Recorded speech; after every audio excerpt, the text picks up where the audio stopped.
Hello, everyone, and welcome to Stoked, the ultimate Star Trek online podcast. My name is Chris. My name is Jeremy. Well, hello there, J-Man. Hello there, Chris. And a happy birthday to you, sir. Oh, you told him. I did. I got older. Episode 98, and it's also the J-Man's birthday, which means, I guess, at some point, we were doing the show and it was your birthday before, too. I just don't remember. I guess it's been my birthday a couple times on the show, near too. my birthday. Probably in those general areas. Yeah. But, man, another day goes by, J-Man. Well, we got a big show for everybody today. Of course, coming up later in the show, after the news, we're going to have an interview with Daniel Stahl. We are. Actually, some pretty good nuggets in there. Lots of them. I mean, you guys might have seen the preview tease that we put out last week. We did just that. to kind of get your appetite whetted. That even included a couple scoops. But yeah, he just awesome. told us all sorts of stuff that we either haven't heard before or haven't heard 100% confirmed before. Yep. Good stuff in that. And then after that, it's the Foundry Files. And then we're going to also, at the end of the Foundry Files, tell you about an upcoming community feedback. And give you an update on our upcoming trip to Cryptic. Yeah. For episode 100. Yeah, we've got a community feedback question all around that. So stay tuned for the community feedback question at the end of this week's show, because we got a good one. All right, J-Man, what do you say? We jump into the news. All right. All right, let's cover a couple of these items before we go talk to Dan Stahl. That's fine. All right. I First think the up, big one here is that they have rolled out Redshirt, which was previously like an internal QA shard. Because of the whole free-to-play thing, they need basically two separate testing environments now. They need one where they can put all the free-to-play stuff on it and have everybody play around with that. But then they need another one for, well, the rest of the changes that we're going to be talking about in the rest of the news segment. And actually, in our interview with Stahl, he actually does talk a little bit about how they're going to move things around. And it didn't sound like it was totally locked in at that point in time. No, that was a week ago, though. Yeah, and now we have this. And so this is really interesting. You'll actually see a new option show up in your patcher now. You click that Redshirt button, and it starts doing a big old patch. Well, now, first of all, it copies most of the files from your existing Tribble If you server. have Tribble on your box. If you have Tribble. Yeah, it'll If you don't, it's like a 20 gigabyte download. It makes it look like it's downloading all of it, but in reality, it is actually pulling what it can from your Tribble site. It's actually, the patcher's pretty smart about that kind of stuff. It is, yeah. And so you can grab that, and then I don't think there's, at the time of the recording of this episode, there's much to do on Redshirt that there wouldn't be to do on Tribble or something. No, not at this point. But, you know, one more workaround, too, is if you already have Holodeck working, which you should, you're probably playing Stahl.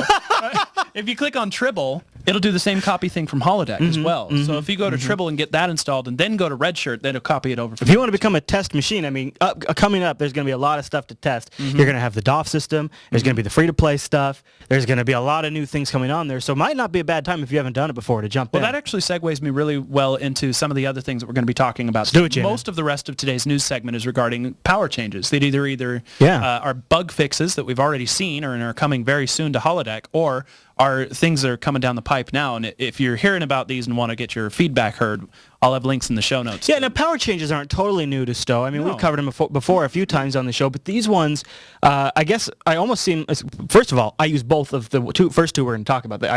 Yeah, a lot of people do, and that's one of the reasons that they're getting shifted a bit. So what's going on here? Well, let's first, before we get into the powers, I do want to mention that Klingon players might love this, especially the high-end. The Burrell retrofit, the problem with heals over time has been fixed. At this point, it's already on Tribble by the time we're recording this. It might have already rolled to Holodeck by the time you're watching this episode. You know, it's interesting. I was just kind of taking note of this over the week. I don't have the link handy, but there's been like 3 separate pushes to Tribble from the developers, plus a push to Holodeck, a big push, like a 1.2 gig patch or something for some folks.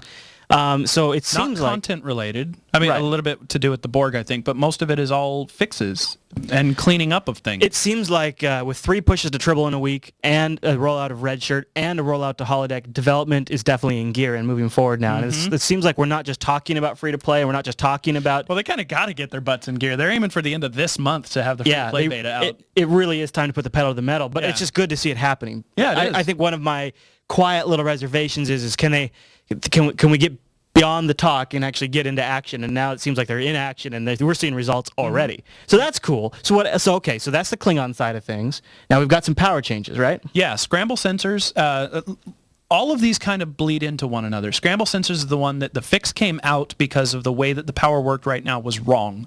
And when that bug got fixed, the power actually became more useful, more powerful, and it was already a really darn good thing to be using in combat. Yeah, and I think the main thing here is really not so much for you out there going against a story character, but more about players versus player, where a lot of these are actually PvP centric. Because if you can jam sensor somebody for a while, they're kind of helpless sometimes in a PvP situation. Yeah, well, and scramble sensors is even worse, because if they've got AoE attacks or like beam fire at will while you're scrambled is hell on not just you but your entire team. Yeah, that's true. And so I mean, I've had that happen to me. Yeah. It's like, okay, really well, I'm sensor jammed, and now they're just knocking the hell out of me. All right, that's good. That's cool. So it's the fix was basically to eliminate that delay that happens when it goes off right up until this fix. It would be like big effect, and then you'd have to wait, and then it would happen.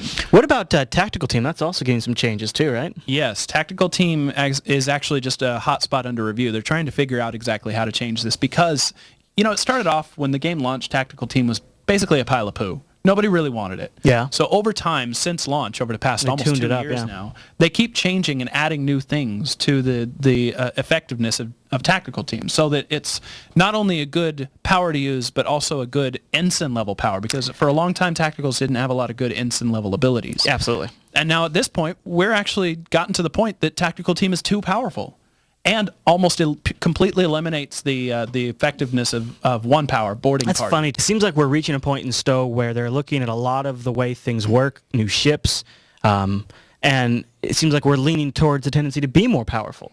We've heard of things in the chat room this morning that would make things that are already incredibly powerful more powerful in the game, and I'm like, that's awesome. But at the same time, it's like, so why are we concerned about this? Is it because it's something that can be directly affected with skill points, so it's not a fixed...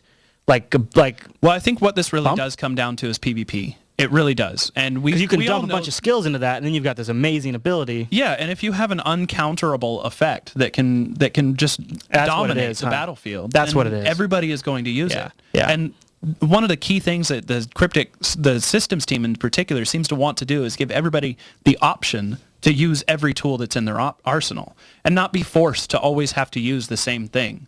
It's kind of upsetting right now that every single player in the entire game has tactical team equipped. I agree, but at the same time, you don't want to wash everything down so everything's just the same. No. And I think you have to kind of walk that line here, because it's also, to me, it seems like a real possibility in a Star Trek universe that you have these ships that are designed for a particular type of combat, and they're going to be equipped in this particular kind of way with a crew who knows how to operate a particular type of combat equipment. So is it completely outside the realm of reasonability that this if they want to PvP go that route, they should just give it as a captain power, though, like evasive maneuvers. That's something that everybody has, so you don't have to waste a I mean, if you want it to be something that everybody has, just give it to everybody. But at this point, it's just an imbalanced power. Right. So you want, because otherwise the tactical guys have the advantage.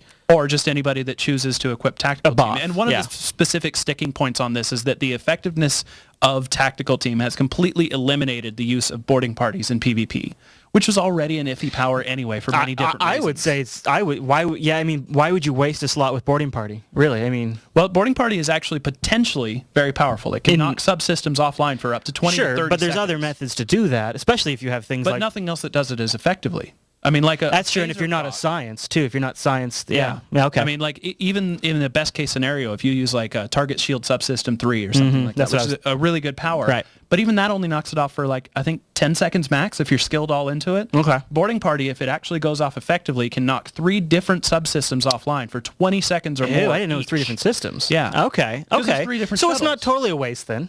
No, the problems with boarding party is that it's very hard to get your shuttles to reach the enemy, and tactical team immediately cures the debuff. Yeah, that's right. Yeah, so they're actually beefing up boarding party a little bit too. They're giving the shuttle NPCs that come from it, they're giving it their higher defense values, so they're less likely to die en route. Yeah. And they're talking that the potential change to this is just to increase the cooldown timer on tactical team. That seems like the fix that they're leaning for right now. It's a balancing act right now between tactical team and boarding party. Right. Yeah, anyway. So, okay, it's interesting enough. If you're hearing about this, though, and you want to get your voice heard, like I said, I've got links in our show notes to where they're actually taking feedback on these power changes that are going on. And there's going to be a lot more as PvP becomes a more centric focus. All right, so like J-Man said, go check the show notes if you want to throw in your feedback for that. And if you want to get your hands on these changes, they're probably going to end up on Red Shirt I don't know if they'll be ending up on Tribble because, like we said earlier, Tribble's going to be more like the free-to-play stuff. Tribble is going to be for the free-to-play, and I don't know how many of these power changes are going to be pushed over to that. We don't know. Because that's what Red Shirt is assigned for, is power changes and bug fixes that are going straight to holodeck without having to intercept the free-to-play code. That makes sense. That way they can try to test the two things independently and make sure if one thing is working, the other thing is working too. Right. All right. Well, before we jump into the Stahl interview, do we want to talk a little bit about some... Do not adjust your monitors, because you are about to enter the Tweet Leak Zone. I like that. Anyways, J-Man, I think we have a few tweet leaks on the wing here, so why don't you lay them on us? You know, one of these actually just came out several hours ago. Gozer was up late giving us a whole pile of tweet leaks about the upcoming STF. Gozer. And the new event system, which you guys are going to hear about in the Stahl interview coming up in just a couple minutes here. But he's actually been working on one of the first events that's going to be running out in that, which involves the mirror universe. Well, so let's talk about one of these tweet leak shots here, because it is a mirror universe shot. It is. Of the Enterprise F. Yes, of a mirror universe Odyssey class ship. What do you think of this?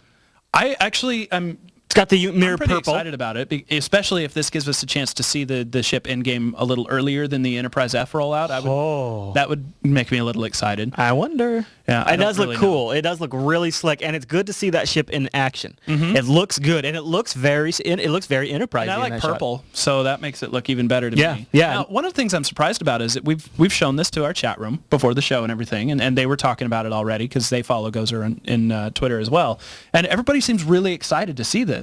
And I'm honestly a little bit surprised at that. I thought that there would be a group of people that are like, the mirror universe gets our Odyssey. It's ours. It's our ship. Roar!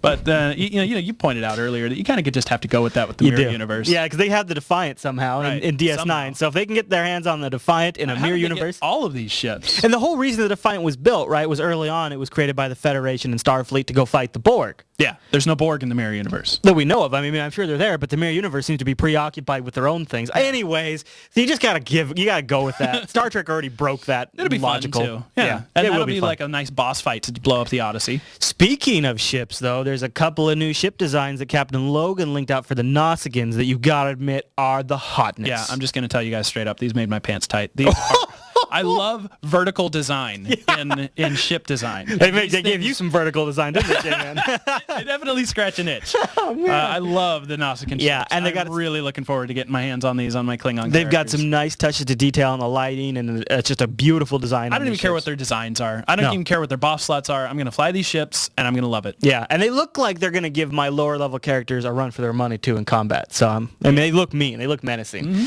All right, J-Man, well, you know what? It's time for Daniel Stahl Says Stuff. Daniel Stahl Says Stuff Update. All right, everyone, it's time for Daniel Stahl Says Stuff in person. In person? Yeah, actually, Dan's joined us on the Skype line. Hey, Dan, welcome back to the show. Stuff. Nice. Well, yeah. Hey, so it's been a little while, and we thought it'd be a good time to bring you on the show because, man, there's just been a few things happening with Stowe. Just a couple. Just like a small couple of things, and so we've got... You'd think we're busy or something. Yeah, you'd think so. I know there's all kinds of questions people have out there, so we've collected a bunch of them together. We've come up with a few of them. There's basically going to be three big categories. We'll start off with free-to-play, then we'll get into discussion of future content, and then some future features. All right, that sounds really nice. Yeah. Let's do it. Kick it off, J-Man. Well, one of the things that you mentioned in a recent interview on MMORPG.com is that many items on the C-Store are probably going to be repriced. And I'm wondering if there's any general trend that you can address there. Is it going to get cheaper, or are some things going to get more expensive? You know, obviously, going free-to-play, most of your business comes from microtransactions. And we've made a very clear, conscious decision that we don't want content to be any sort of pay gate. So we want people to be able to play as much content as possible. And really, we feel that microtransactions are basically a way for people to say, I like this game and I'm having fun and I want to make my character look a certain way or I want to fly a certain ship.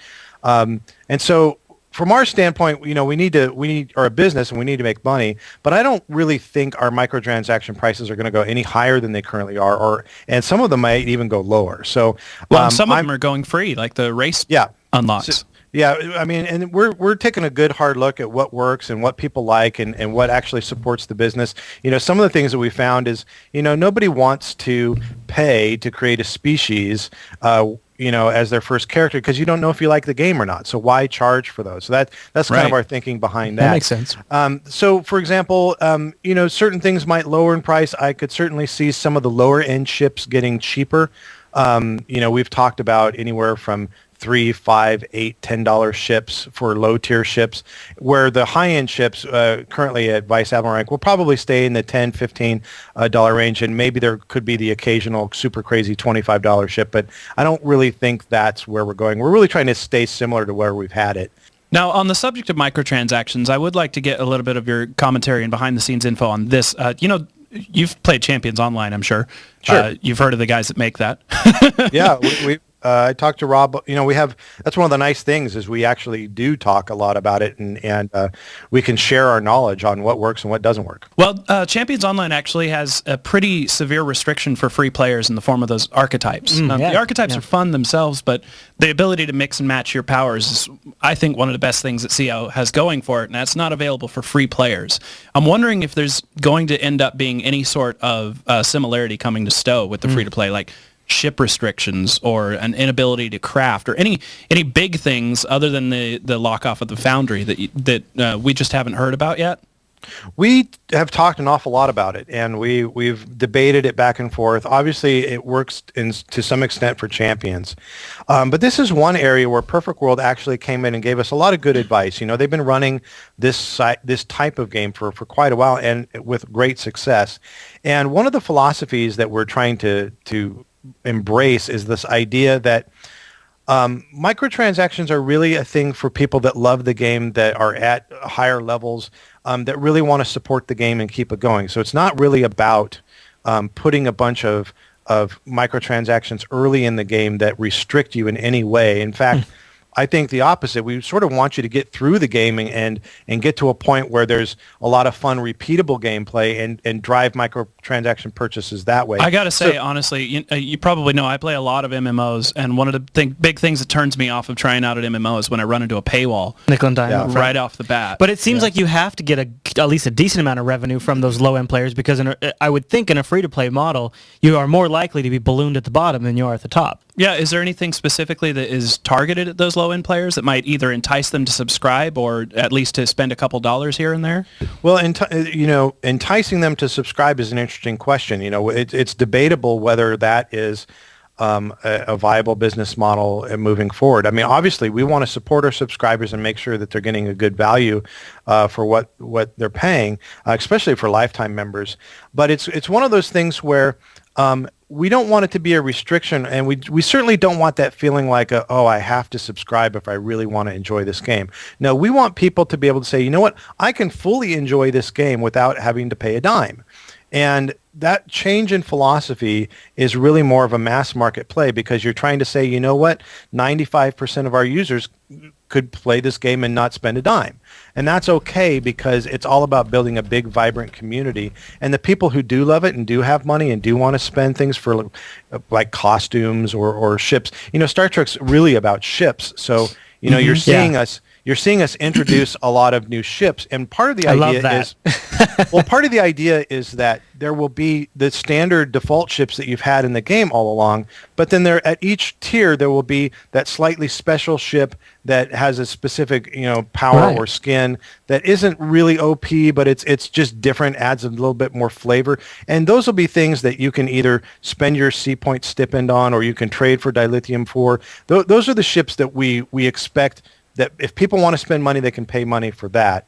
But we want you to be able to get a ship all the way up through max level without spending a dime. Don't you think, though, I mean, and I, as a ship guy, think that's awesome. But don't you think, though, that kind of constantly puts you as Cryptic in the position of having to walk a line where you're always going to have the player base saying, like, what just happened with the Rhode Island? Mm-hmm. No, that's too overpowered. You guys are making a money grab. And then you guys sit back and say, okay, well, we'll look at it. Okay, we're going to make these adjustments. Do you think that's just going to be an ongoing thing that will always happen and that's okay? Or do you think there's going to be some sort of click that's going to happen where you guys are going to be able to find this balance that you don't think will disrupt the community that often? It's a challenge in all free-to-play MMOs, right? Because ultimately what you're saying is we're not going to charge you a subscription, but we do need you to buy certain items in the game. And what we're saying is we don't want that to be content. We want that to be, it just makes sense for it to be ships in Star Trek. Mm-hmm. And part of it is this is really one of the reasons I fought very hard to ensure that we have some sort of trade mechanism that allows everyone to have the ability, without having to pay a dime, to get all the ships. So that is sort of the ultimate equalizer there, isn't it? Is the fact that dilithium is going to be that convertible. Okay. Yes. It's an interesting economy, and we're putting in a lot of sort of checks and balances and some reports to make sure that we're closely monitoring that economy. And that's going to be one of the big things we'll be testing in the free-to-play. I don't know if I call it beta, but in our free-to-play test shard. Well, actually, that leads directly into my next question here. We want to ask you a few things about the upcoming beta for free-to-play. Sure, absolutely. First of all, is the whole dilithium trading situation, is that going to also be coming live on this beta server at the same time? Yes. So that's all. Now, I don't know if the trade mechanism is going to be there right off the bat, but all of the economy switch over. So, we're getting rid of merit. We're getting rid of all the marks and badges. All that stuff is just being converted into simple, straight dilithium. And I think it will make a lot more sense because you don't have to track all those different currencies anymore.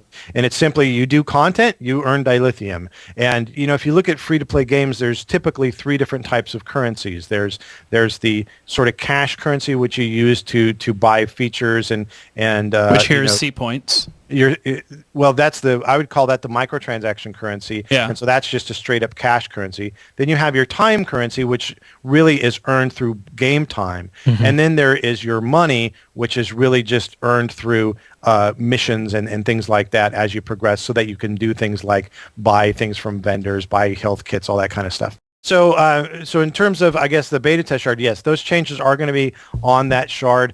We've already converted over all of those economies. We're working on that new trade window. It's kind of, I don't know if you ever played Puzzle Pirates, but it's very similar to Puzzle Pirates. Where I just actually recently got into that. I mentioned it like 2 episodes ago. That's too funny.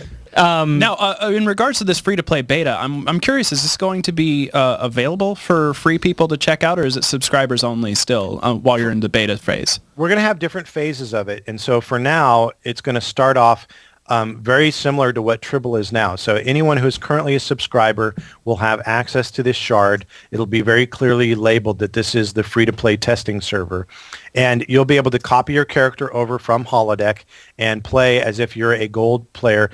We're even going to hook up a phony C-store, and we're going to give you a stipend on the test server so that you'll have the ability to sort of see, to see what it's going to be like as a subscriber going into. Okay, that's great. Should we move on to content? Yeah, I think that's all about all the free-to-play questions we can come up with. I know we've got some KDF content questions. You want to throw one out there? Yeah, well, I'm actually just curious, Dan, if you can share with us any sort of metrics or even just a general feel, if that's all we've got, about how well did this costume pack do? Because the recent one had that Fed eye patch, right? It did. It was one of the first cross-faction pieces you could buy on the C-Store. And you had been previously quoted as saying that basically the KDF C-Store items weren't worth the development time by and large. Well, for the most part, they're tough, right? Because it's a limited audience currently, and obviously it's a chicken and egg. So we don't want to not make them because of that. So we want to continue making those items, and so we tried something different this time with the uniform by adding a component that you can get for the unlocking on the Fed side as well, the eye patch.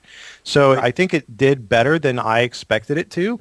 Well, that's always good. and certainly showed that it's kind of fun when you can do those sort of cross-faction things, because we're trying to learn from it and figure out, is there a way we can do more of this in the future? One of the things we're heavily debating right now is if a specific ship, like let's say a Klingon ship, comes with a specific console, should that console be available to Fed players, and how? And so that's, and vice versa, obviously. Should the Klingons have access to, for example, the Rhode Island's ability? So we're debating that and trying to figure out what makes sense.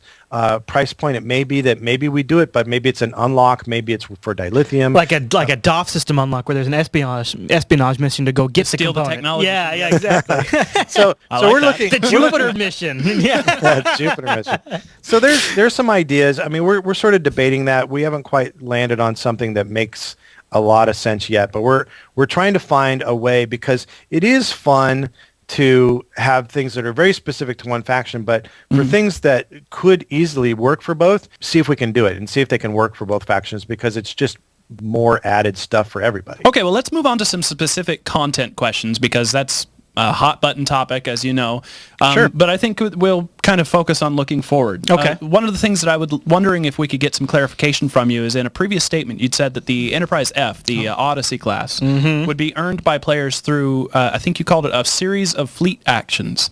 I was wondering if you could either clarify that statement or tell And us. I thought I'd also read that it might be part of the new featured episode. Yeah. So is there anything more you could tell us about that? Sure. Obviously we haven't decided exactly how it's going to be, but the current thinking is that it was going to be tied to an unlockable reward for completing a future STF. Now that could be into the Hive, it could be the existing remastered STFs, but we're talking about ways that you will be able to complete that content and unlock that ship, but we want it to be part of the story. And so we're going to introduce sort of the idea behind the ship, at least some components of it in the next featured episode series, but the ability to unlock it and earn it as a playable ship is going to be tied to some sort of story mission content in the game. And right now that's either an STF or it's going to be a new fleet action that we're talking And about. not in the C-Store? Not in the C-Store. Oh, okay. All right. It's going to be an You unlockable. got to work for it. All right, I'm ready. I'll do it. It's really because it's a big new fancy ship. It's part of the No, I'm actually just surprised because it seems like an easy money grab. It is. So it seems like it'd be low hanging fruit to throw in the C-Store for $25 and have a bunch of people buy it. No, I'd rather people just earn this ship in game because it's That's really awesome. a community I salute ship, you right? for that, sir. Like you guys may, everyone sort of, it was part of the contest, and it just makes more sense to. This is something that players sort of added to the game, so everyone should have a chance to get that's an awesome piece of additional game content for people to go after in the future. Sure. So and I'm that's sure really the cool. And as Klingon, you and the mentioned- Klingons are saying, but I can't fly it. But it's one of those things where we specifically had a contest for the Enterprise. Yeah. And so we're trying to find a way to get that in the game. And if there's any chance that we can do some sort of Klingon flagship, we'll consider that. But for right now, this is really focused on how do we introduce this new Odyssey class ship and allow everyone to fly it. I wonder, on the subject of the Enterprise F, are we going to be introduced to any of the crew members in this next series, since you've mentioned that there's going to be some groundwork laid? That is part of the groundwork, is introducing, I think there's a chance you could meet the new captain. Obviously, we're still waiting on final approvals on that because it requires a little bit more touchy-feely with CBS. But it is one of the things that we want to do is introduce some of our crew so that you can see, who this new crew is. And really we're trying to introduce characters that we can use as recurring characters in our timeline to sort of represent our... I really like that. I really like that. I am so on board with that. Yeah, me too. I think that'd be really good, and I think it's exactly... I was just thinking recently about how I'm really anxious for something to progress in the story, and I'd love to have new elements to sort of sink my teeth into, and something to give STO its own sense of canon, Yes. and to wrap it around a new Enterprise. Yeah. This just seems like a Because I feel like more and more the existing canon is being really well explored. Now I'm ready to set a new stuff. Actually, speaking of new stuff, should we maybe chat a little bit about DS9? Yeah, we started episodes? just now, but I was wondering if just there's anything that you can tell us, details about the upcoming Deep Space So we Nine know it's going to be a series. Deep Space Nine. It sounds like we've even gotten some rumors of some wormhole tech improvements for it. And a new interior for the Defiant will be coming at some So point. those are all things we kind of have heard, but is there anything else you can tell us about? Well, we're going to... So we, there's a couple things that we had been trying to accomplish with this series, and one of them is to create, we have Drazana Station as this sort of cross-faction bar, but we really wanted to make a fun new zone that Klingons and Feds could both hang out on and run missions from, similar to what we did with Devera, but just on a grander scale. And so we were trying to figure out if that's Deep Space Nine or if it's something related to Deep Space Nine. So that is one of the questions that we're going to answer. We're Like going the to Gamma Quadrant? we're going to introduce a new zone that has mission givers that both Klingons and Feds are going to be able to take missions it's probably from. Deep Space 11. That makes sense. Yeah, sure. No, it's that- Empok Nor, the one that's always tilted on its side. Yeah. So, and anything involving the Cardassians with this new... We've seen some feature hints episodes? of new character art. Are Yeah, they like also new, getting a complete power over ramp too? Very, very, a little bit of Cardassians, but not much. It's really mostly about the Dominion and specifically the Jem'Hadar. And on top of that, I think you're also going to see a little bit more of Bajor in this, just in terms of their influence. And I'm out. It's an old joke. I can't help it, Dan. I can't help it. but yeah, you're going to see a little bit more Bajor. And we're trying to, obviously, featured episodes are a lot of fun for us, so we're trying to always introduce new tech and new things. This has sort of been one of the things we've always tried to do is whenever we're adding new text of game, try and add that to the featured episode. So you're going to see us use duty officer assignments for the first time in an episode, where you're going to be on the station or as part of the mission, and there's going to be limited time duty officer assignments that you can take part in as sort of sub-objectives on the mission that will allow you to say, think of it sort of as, a poor man's mini game. For example, you go up to something and it's like, hey, this thing's in need of repair or you need to fix this. Do you have anyone on your crew who can do this? And, that's and kind of... you beam down Ensign Ricky from engineering. There you go. To take care of it. Ensign Rookie. Ensign Red Something Rookie. like that. And we're also, some of the other things that we're, I've mentioned EVA suits and... that's right, yeah. And so we're really... Gosh, we've really wanted to get EVA suits in the game for a really long time. Yeah, I've been hearing about them for some time now. Yeah, and it's sort of the holy grail for Matt and the character art team to be able to put a helmet on your character and make you in space, other than the bugs that we've seen. So there may be that's still something that's a big work in progress then. That's a big work in progress, but if we can get it done, this is the series we want to do it in. That'd be really cool. Now, the big elephant in the room, though, with this series is that it's probably going to be a little while before people really get to play it, right? Do you want to talk a little bit about when people can expect to see this or at least what other events around this they can expect timeline-wise? Sure. And that's going to be the big thing I want to talk about is the fact that with the announcement of free-to-play and with the fact that we're going to be spooling up our test server here sooner than expected, what we've decided to do is we have a new event system that we're putting in for free-to-play.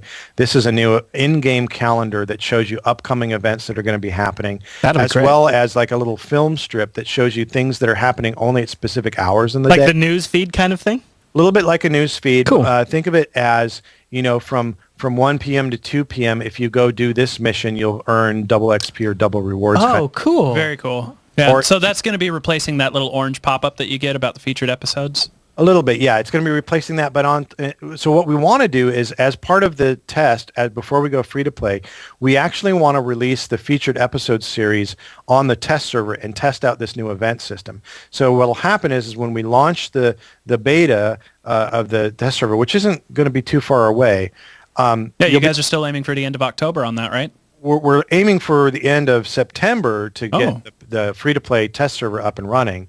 Now the content... time's a ticking, isn't it?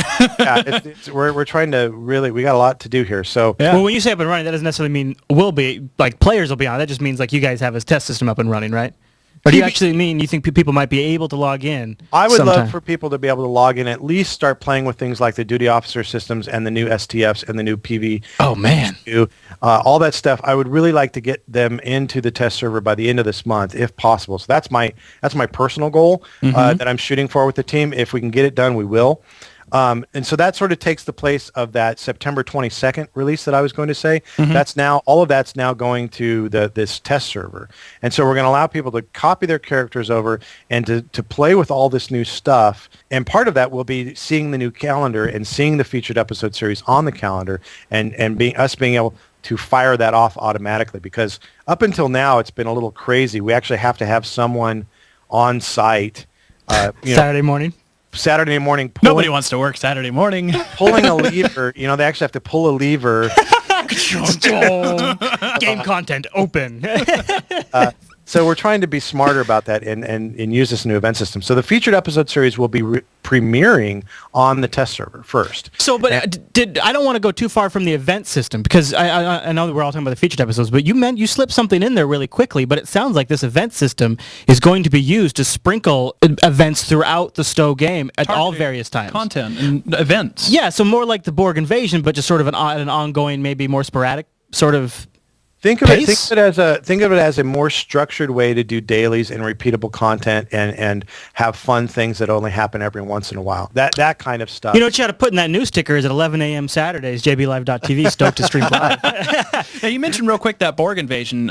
We've been hearing a little bit of information about this. Is this just going to be one system that's repeatedly pushed out at the Borg, or is it going to be several different planets? To start with, we're starting with one planet that's at risk, and it's going to be something that both the Feds and the KDF have to sort of pony up and say, do we really care about this planet? Do we want to help? And I think So it's not going to be fun. Bajor, because that's an open and shut case. Yeah, we don't care it's about done. that. Yeah. We don't care about Bajor, and that's not Bajor. But it's one of those things where it's going to be timed, right? So there's a lot of missions in this zone, and it's one of those things where the Borg have sort of dug in, and they are, they're trying to take over this planet and Borgify the whole thing, and they're dug in.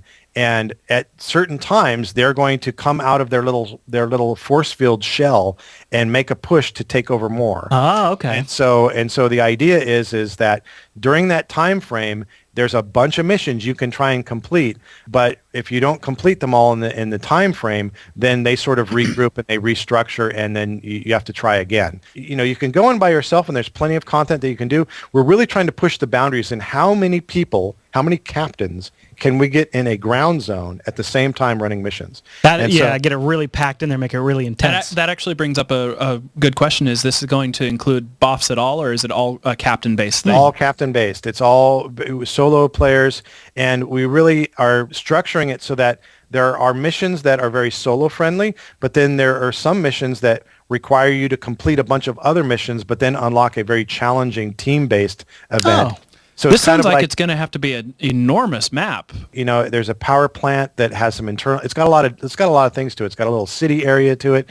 It's got some ruins to it. There's a little bit of a power plant, sort of a bunker crawl where you're sort of going down underneath a dam and you're trying to figure out how to stop them from taking over this power source. There's That's cool. All without zoning. All without zoning. It's all in the same zone. That's awesome. So it's going to be our biggest ground zone to date. That's for sure. So I think I kind of interrupted you, but so are you saying, I don't know, we're looping around here, but to the featured episodes, probably people are going to get their hands on them, not with the test system whenever it goes live, but when? But soon thereafter. Soon thereafter? Is that what we were thinking? Or are you thinking more like end of the year is when people are going to get their hands on the featured episodes? My thinking is that you'll be able to play the featured episodes and earn the rewards on the test server in October as we had planned. And then once free-to-play goes live, we will most likely rerun the series on the holodeck server. We're talking about doing some fun things, trying to say if you play it on the test server, maybe you'll unlock it. The rewards on holodeck. We're trying to find some cool promotion that we could do like that. But for right now, to motivate people to try them out on both places. We really need to test this new event system, and I want to make sure that it works really well before we go free to play, because free to play is going to bring in a lot of new people. Yes, it will. What are your thoughts on that? Is there concern server capacity wise and things like that for an influx of a bunch of people? After Champs launched, we were so worried about it, seeing the success that Champs had, that we have spent the last 8 months trying to improve everything, figure out how much hardware we need.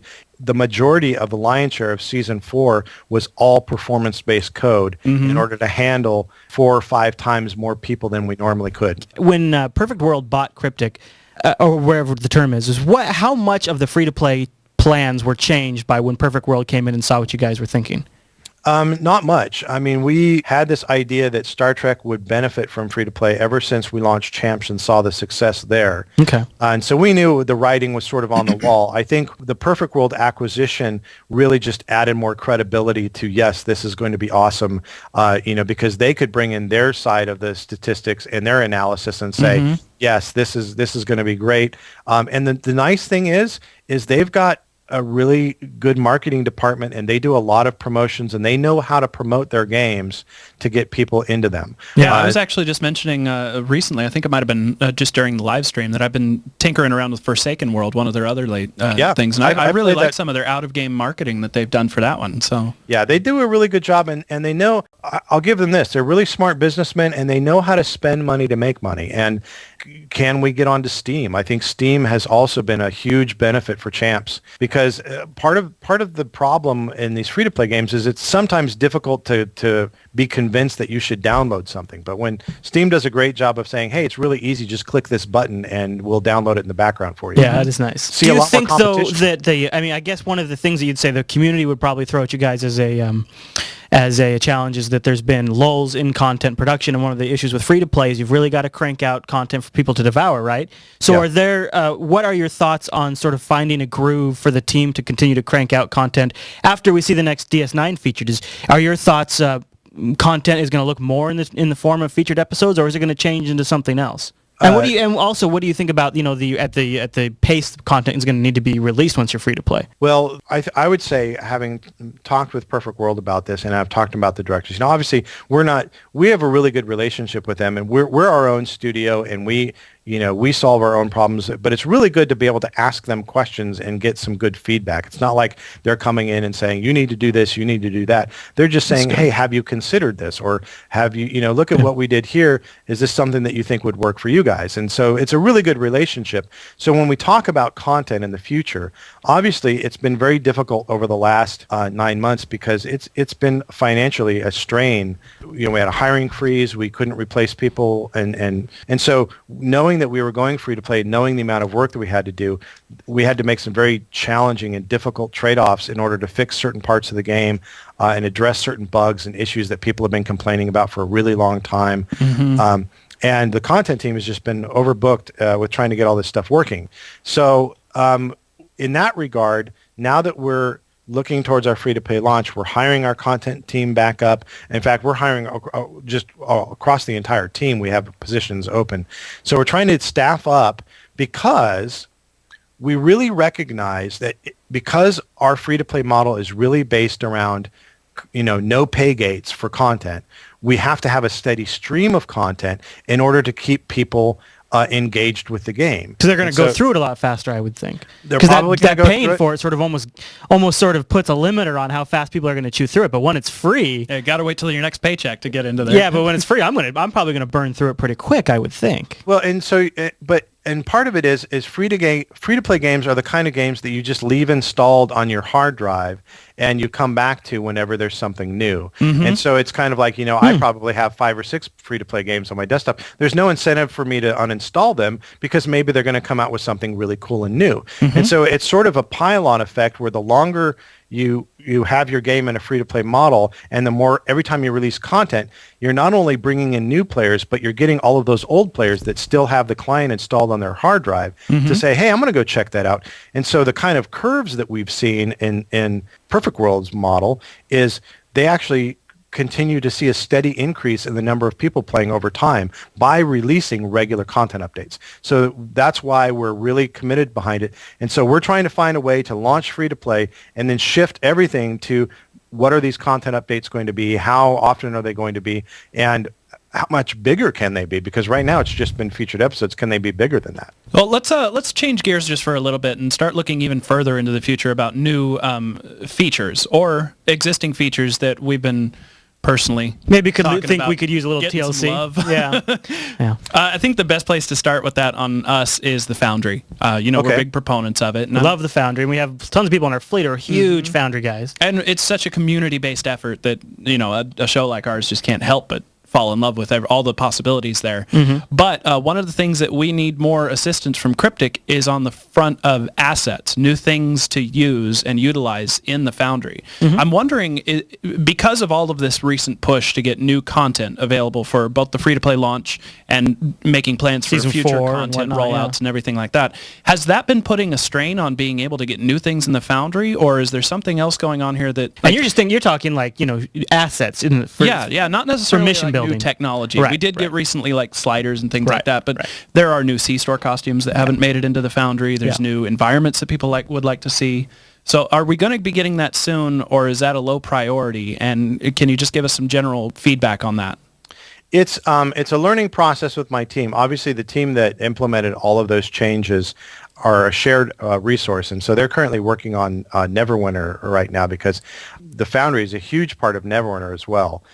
So there's a little bit of knowledge that got lost when that team sort of transitioned. But in addition to that, we've just been short-staffed, right? And so it's just been hard to get.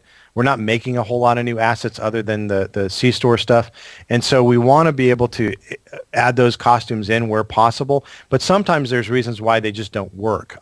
They were designed to work with player costumes, but not to work with NPC costumes. And so there's a bunch of additional work that it takes Matt's team in order to hook those up. So we're trying to find a way to incorporate that into our process and into our schedules. And certainly as we start to make new content, we have always had this desire and this drive to add new things to the Foundry, whether it's new maps or new locations. We really want to hook up doors anytime we add a new zone that's significant as a social zone. Like Starfleet Academy, for example. Like Starfleet Academy. You could see some big push with us doing something on Bajor as a possible Foundry thing for those people that love Bajor. Those crazy people. I just hate to have you throw away your resources. It's something nobody will use. Man, that's all. Oh, you guys are so harsh. all the Vedics are mad at you right now. Well, so why don't we ask another question? I think might be your favorite. Probably you get sick of hearing it, but everybody knows, Dan, that you've wanted this one before, and that's one sector space to rule them all. One sector map. I know you guys are doing everything else in the world, but is there anything new with sector space at all? Let me give you a little bit of history here. One of the challenges that free-to-play games have is that a lot of people have never played a 3D space game before, or just a 3D game in general. Mm-hmm. And so one of the challenges that Perfect World has identified and that we've identified is that players get lost really fast, and that when they get lost, they just say, I'm done.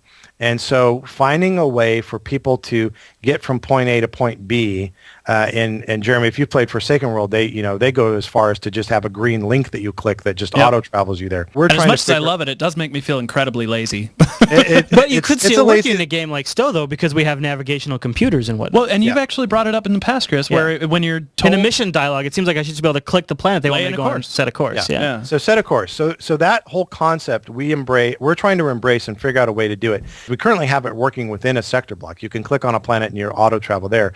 But whenever you get to a zone where you have to change maps, you lose that autopilot. So one of the ideas is we could reduce all the sector maps into one, but technically that is not going to happen before free to play because it's just a lot of work. Think of it as a very complex math problem where you have to take all the plots and charts on 16 different maps and try and merge them all into one coordinate system. It can be done. It's not fun.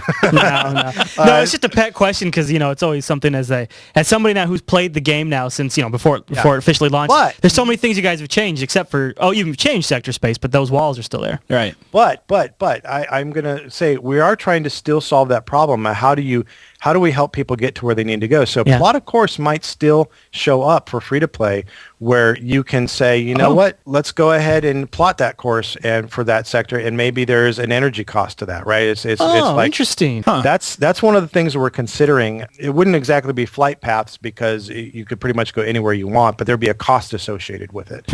And maybe that's okay. Maybe that's a good sink for all those bazillions of energy credits that people have out there. Yeah, there has been talks of need of a sink. Should we jump on to... Well, I'm actually curious on the subject of the sector space revamp of combining it all. That would obviously change fundamentally the way that exploration currently works in the game. Yes, absolutely. So I would assume that when those sector space walls get removed, exploration would also see a revamp during that time. Yes, that is part of it. We would have to change the way exploration works. And one of the things I'd really like to see is more what I call found missions where I'm just flying through the galaxy and I say, hey, what the heck is that? I'm going to go check that out. And you go over there and look at it, and then it says, hey, we've discovered this thing. Do you want to investigate further? And that is very Trek. That's what pulls you into the mission map. So I'd like to see that happen instead of relegating that to a little box off the side of the zone. Mm-hmm. Okay, well, one more future, I think this is the last one that we've got for you here, but in the most recent Ask Cryptic, you brought up the concept of fleet progression. Now, this definitely piqued my interest because I've always wanted more reasons to be in a fleet. Is there anything that you can tell us about the eventual inclusion of a fleet progression system at this point? Well, right now, fleet progression is going to be one of our big pushes for Season 5, and fleets have not had a ton of new features, and it's sort of like we have fleets, but what do fleets do? Well, at least now they can do fleet actions, and we're adding some new functionality to improve sort of how to organize fleet actions for fleets. But I like being part of a guild where I can contribute and feel like we're working towards a goal. And so to me, fleet progression is a goal-based system that says, I'm part of Group A, and Group A is trying to achieve this. Maybe we're trying to build a starbase, maybe we're trying to build a new type of ship, maybe we're trying to simply level up so that we can unlock these cool costumes. But what do I need to do? How can I help? How can I contribute? Let me And- ask you, because the one of the reasons that this piqued my interest is because I played some other MMOs in the past, like EQ2, that has a leveling system for guilds in place. Is it probable that the eventual fleet progression will see something similar, where things like, star bases as a guild hall equivalent, things like that? It's possible, and and we really I look at fleets as it shouldn't take 100 people to have a fleet, right? Like you and your buddies can have a fleet. You and your friend can have a fleet, right? Sure. And so one of the things that I look at is how low can that min bar be, but still allow those fleets that want to be huge and want to have a lot of members have a progression of goals that are really geared towards that number of people. I think that you and your friend, you should be able to create a star base, but I think the guilds that have hundreds and hundreds of people should have a bigger star base. Or more impressive with or better more impressive. furniture. Yeah, exactly. kind of thing. So it's kind of one of those things where I don't necessarily look at it as housing. I really think of it as we want to add functionality there. So it could be that it's tied to some sort of territory game. It's tied to some sort of mechanic where Starbase has a functionality, whether that's building new ships or conducting new research for new items. We really want it to just not be a house that you and your guildmates go into and say hi, right? Like we want it to be more than that. Good, because I'm kind of still frustrated about the fact that there's nothing to do on my bridge. I don't want to see more places with nothing to do. No, we Actually, don't- I guess I'll ask you one more question before I got you going. Is there any immediate plans to add more functionality to ship interiors? Well, functionality, it's a tough question because I don't have anything currently on my schedule in terms of functionality other than the idea of I think we want to take some of the existing functions in game and let you do them from your ship, whether that's crafting or whether that's being able to customize your ship or do some of those features that kind of make sense. We've talked a little about adding a shuttle bay and letting you launch shuttles and switch ships from within your ship. But in terms of functionality, we're trying to learn from what Champions is doing with hideouts and sort of what works and doesn't work there, because we want to make sure that people have a purpose for interiors. And it's my expectation is as we look towards Starbases and try and solve these problems, that we'll come up with a better solution for ship interiors. So nothing in short term, but definitely on our long-term radar. Okay. Very cool. Well, anything else, J-Man? Do you have a rough launch window for Season 5? Oh, wow. I know that's a far-reaching... Boy, I know. I know how you probably feel, Dan, with free-to-play right in front of your face. know. But that is a good question. Any kind of thoughts on that? Well, Season 5 will happen in 2012 for sure. I just don't know when yet. So Okay. A lot of it is we still have a lot more to go in Season 4. We have this Borg invasion that we really want to deliver on. We have some featured episode series that we want to get to. The DOF system, the free-to-play launch, So Event system? So I don't see that in the immediate future, but that doesn't mean that we're not going to be doing a lot of other content updates in the meantime. In fact, I'd rather see a lot more content updates before we start, just to get some of our content plans out there so the players can play them. And then we can start talking about Season 5. Cool. Great. All right, that sounds good to me. I'm ready to play some content. All right, Dan. Well, thanks for coming on and answering all of the questions. We have episode 100 coming up soon, and we're going to come down and say hi. That's amazing. It's going to be wonderful. I love it. We're looking forward to it. We heard you guys are going to provide lunch, so... Oh, is that... yeah. That's Yeah. my big... Nice one. Yeah, we It'll be heard that, on-site Dan. sandwich. Yeah, As and now as it's on long the as internet. it's on a Friday, you'll get a free donut. Dang it. It's not Friday.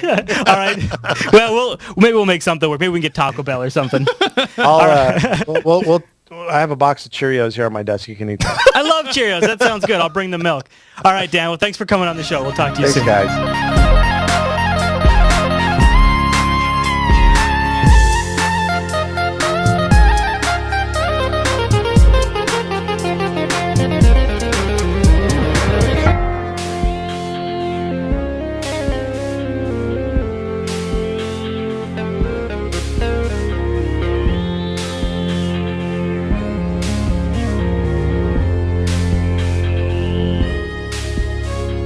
It is time for the Foundry Files, and thanks again for Dan Stahl for coming on the show and telling us all that good stuff.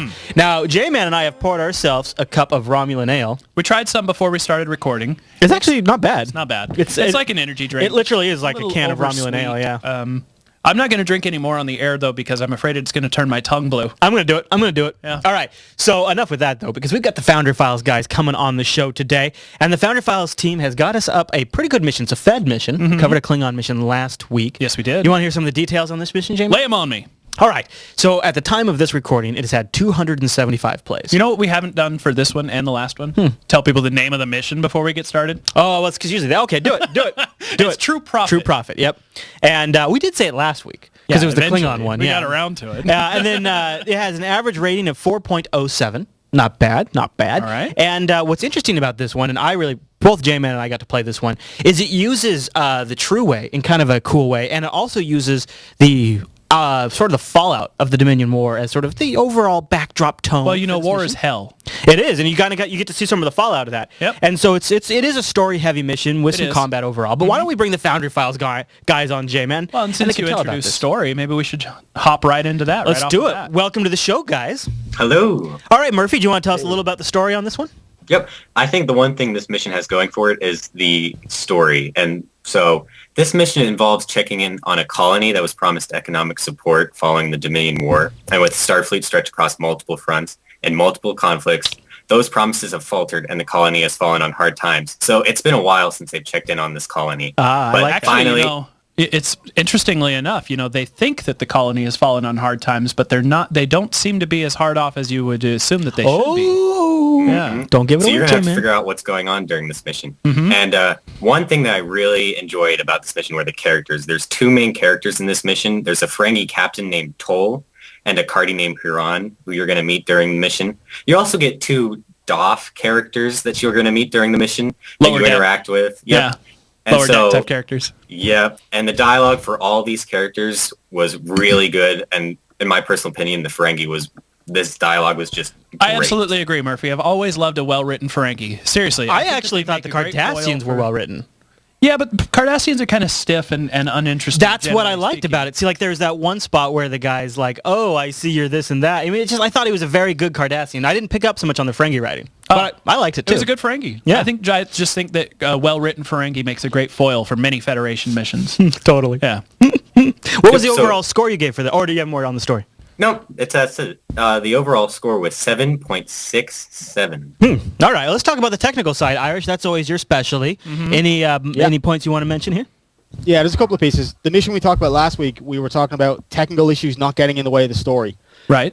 What's happened with this one is it seems to be like the author possibly is just straight out of the gate. So they found a load of cool toys, they threw them in, and there's a couple of basic things that they could improve on the mission if they want to go back and remaster it. Oh, okay. Like, Any specific examples of that? yeah, I made a couple of bullet points just so I wouldn't miss them because there were things that we can relate later on in the links to actual tutorials. Okay. The maps were very well customized. The space map, a little dull at times, but that's fine. It's a space map and there's not much time there. The ground maps are fantastically laid out, like creating entire zones from what was a big room. So from that perspective, there's a lot of good work went into it. The I would like interior to of the sidetrack ship- you for 1 second Go. regarding that space map, because even though it is boring, I agree with you. They did use one trick that I would like to see used more frequently in the Foundry, and that they moved many of the things on the Z-axis. Oh, yeah. So you Yes. actually go over the top of a planet. I love that. It reminded me a little bit of Star Trek 3. Yeah, and it gives you more of a sense of space rather than everything being on the same plane. You didn't have an issue with the fact Yeah. that like one of the ships is kind of far off? No, I did. I absolutely did.